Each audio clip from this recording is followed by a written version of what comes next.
back with another episode of Breakdown Betty. She's running again. It only took 2 rebuilt starters, and actually, let's see, 1, 2, 3 rebuilt starters. Don't be afraid to put that Magnum starter in here, fellas.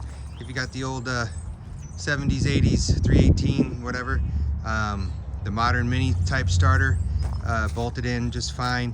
You do have to take this little part right here off, and then your wire connections will bolt right on there. You might have to bend the tabs a little bit, but this part is different sizes than the wires that you have on your starter now. But this just comes right off the new starter. And we got the rebuilt carburetor on there. Just did a fine tune on it.